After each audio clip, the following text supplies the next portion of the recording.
வணக்கம். நான் உங்கள் ஜெயா. இன்றைக்கி நம்ம இந்த வீடியோவில் ஜோசப் அடிசன் எழுதின ஹவுஸ்ஹோல்ட் சூப்பர்ஸ்டிஷன்ஸ் இந்த எஸ்ஸேயோடைய சம்மரியை பார்க்கலாம் வாங்க. ஜோசப் அடிசன் ஒரு பிரபலமான English poet, writer, dramatist, politician.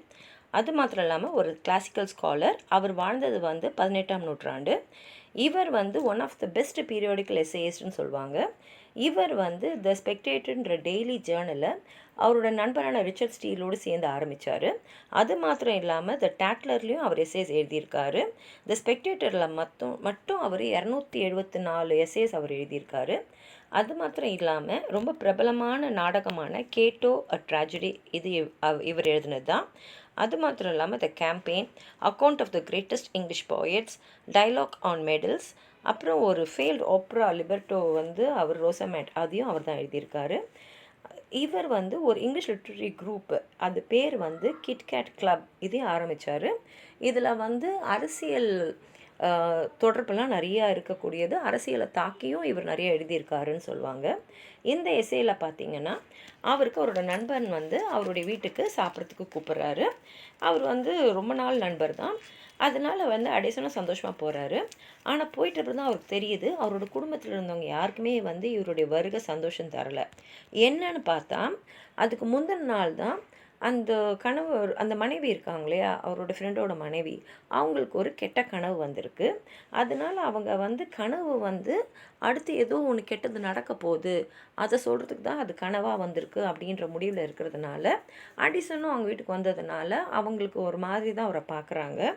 இவர் என்ன நினைக்கிறாருன்னா, இவங்க ரொம்ப சூப்பர்ஸ்டிஷியஸான ஒரு பெண்மணி. சூப்பர்ஸ்டிஷியஸ்னால் ஒரு சில விஷயங்களை அதுக்கு ஆதாரம் இருக்காது, ஆனால் நம்புறது, அந்த மாதிரியே தான் அவர் நினச்சிக்கிறாரு. அது மாத்திரம் இல்லாமல் அந்த குடும்பமே ஏதாவது நடந்தால் அதுக்கு இது தான் காரணம் அப்படின்னு ஒரு சூப்பர்ஸ்டிஷியஸ் பிலீஃப்லேயே வாழற மாதிரி அவர் நினச்சிக்கிறாரு. அவருக்கே ஏண்டா போகணுன்னு ஆகிடுது. ஆனால் அவரோட நண்பர் அன்பானவர் தான், ஆனால் ரொம்ப ஸ்மார்ட் இல்லை.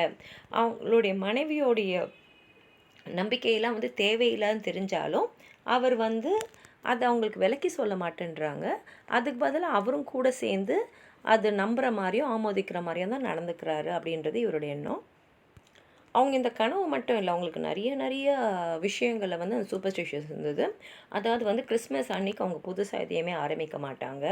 அப்புறம் உப்பு கொட்டிட்டா அது ஒரு கெட்ட சகுனம்னு நினைப்பாங்க.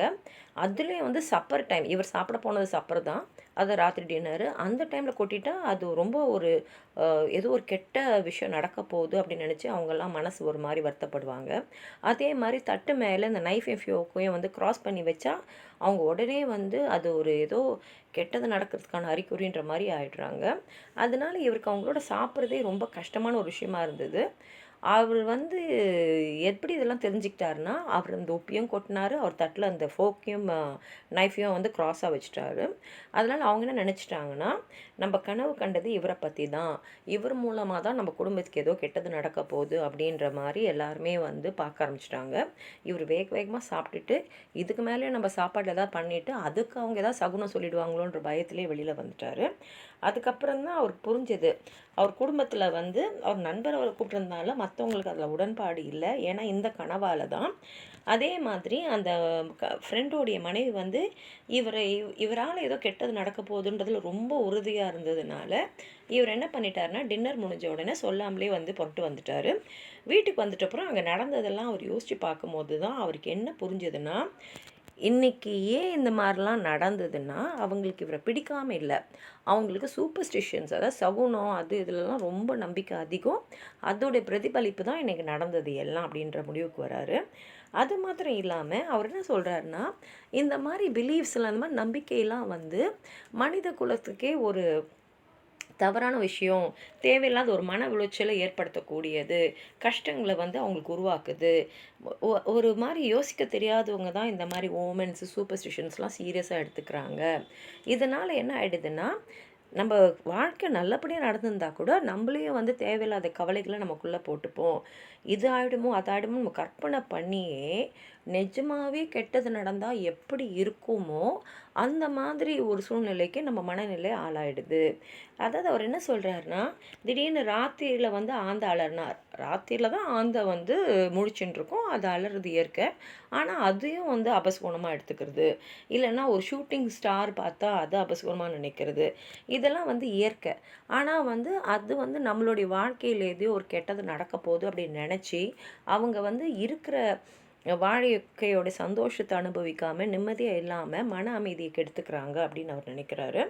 அவர் என்ன நினைக்கிறாருன்னா, இந்த வயசான பெண்கள்லாம் இந்த டைம் பாஸ்க்காக, நேரத்தை பொழுதுபோக்குறதுக்காக, ஏன்னா அவங்களுக்கு அப்போ உடம்பும் சரியில்லாமல் இருக்கும், ஏதாவது ஒன்றை வந்து அவங்க உருவாக்கிக்கிட்டே இருக்காங்க. இந்த மாதிரிலாம் சொல்லி அவங்கள வந்து அவங்களே ஆக்கியபை பண்ணுறதுக்காக பண்ணுறது, டைம் பாஸ்க்கு பண்ணுறது. இதெல்லாம் வந்து எப்படின்னா, சாதாரணமாக இருக்கிறவங்க மனசில் கூட தேவையில்லாத எண்ணங்கள், பயங்கள் எல்லாத்தையுமே உண்டு பண்ணிடுது. ஏதோ ஒன்று நடக்க போகுது அப்படின்ற ஒரு பயத்திலேயே மற்றவங்கள வாழ வைக்குது அப்படின்றாரு. சாதாரணமாக இருக்கக்கூடிய மனசு, சாதாரண மக்கள்லாம் கூட இந்த மாதிரி விஷயங்களில் பயந்துடுறாங்க. அதனால் அவர் என்ன சொல்கிறாருன்னா, புத்திசாலியாக இருக்கிறவங்க மற்றவங்களுக்கு எடுத்து சொல்லணும், இதில் எந்த லாஜிக்குமே இல்லை, நீங்கள் யோசிச்சு பாருங்கள், இதுக்கும் நமக்கு என்ன சம்மந்தம், இதனால் என்ன கெட்டது நடக்க போகுது, இதெல்லாம் வந்து நம்ம நம்பி நம்ம வாழ்க்கையை வந்து நம்மளே வந்து ஒரு தேவையில்லாத மன உளைச்சிக்கு ஆளாகக்கூடாது அப்படின்னு சொல்லிட்டு அவர் என்ன சொல்கிறாருன்னா, எனக்கு இதிலெல்லாம் நம்பிக்கையே இல்லை. ஏன்னா வந்து இதனால் நமக்கு சந்தோஷம் எதுவும் நான் வரவே போகிறதில்ல, தேவையில்லாத மன உளைச்சல் தான் வருது. அதே சமயத்தில் யாராலையுமே எதிர்காலத்தில் நடக்கும்னு சொல்ல முடியாது, என்னாலையும் சொல்ல முடியாது, மற்றவங்களாலும் சொல்ல முடியாது.